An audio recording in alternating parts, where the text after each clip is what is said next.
Kung naghahanap ka ng gaming phone mula 6K hanggang 7K, nasa tamang video ka. Itong tatlong recommendations namin ay may malakas na chipset at siguradong pasok na pasok sa gaming needs mo ngayong 2025.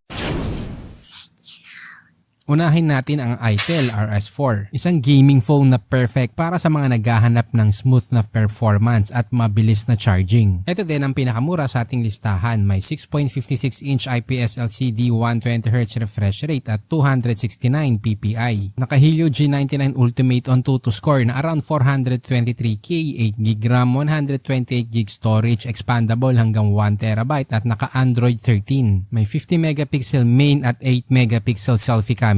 Idagdag mo pa ang 5,000 mAh battery, 45W charger at bypass charging. May SRP na 6,754 pesos. Sa mga nagtatanong kung may maire-recommend akong gaming phone under 5K, ang advice ko sa'yo ay ipunin mo muna ang budget mo at piliin ang magagandang options tulad ng nasa listahan natin. Kasi under 5K medyo mababa na talaga ang kalidad ng chipset kaya hindi na sulit lalo na ngayong 2025. Kung talagang tight ang budget mo, pwede mong abangan ang sale ng Itel P55 5G. Yun nga lang, mababa ang RAM nito kaya hindi ko isinama sa listahan, pero kung ikukumpara sa ibang under 5K mas okay pa rin to. Ang susunod naman ay ang Infinix Hot 50. Ito ang pinakabago at may pinakamalakas na on-2 score sa ating listahan. May 6.78-inch IPS LCD 120Hz refresh rate at 396 ppi. Naka-Helio G100 on-2 score na around 432K, 8GB RAM, 256GB storage at Android 14. May 50MP main at 8MP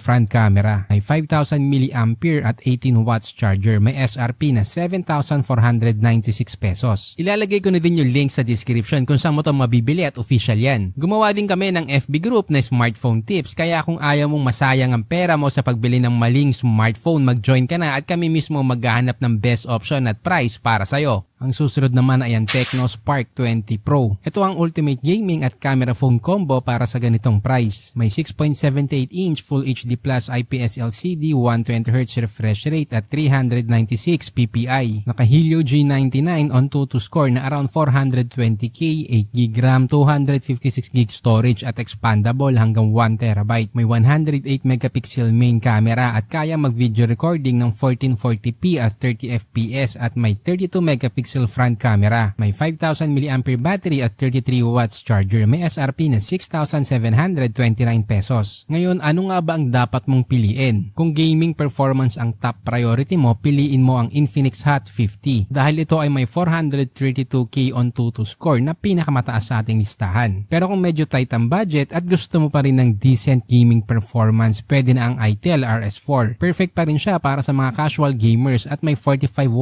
fast charging na pinakamabilis sa ating listahan. Ang Tecno Spark 20 Pro naman ay ideal kung gusto mong mag-gaming at mag-photography dahil meron tong 108MP main at 32MP selfie camera. Kaya kung mahilig ka sa photos at selfies, suwak na suwak to para sa'yo. By the way, ginawa ko nga pala ang Tecno dahil sa dami ng smartphones na lumalabas ngayon, napakahirap nang mamili. Kaya dito sa channel kami mismo ang nagre-research para malaman kung anong device ang pinakasulit para sa budget mo. Pero para makagawa pa kami ng ganitong content, kailangan din namin ng suporta mo, kaya huwag kalimutan mag-subscribe, i-like at i-share ang ating video.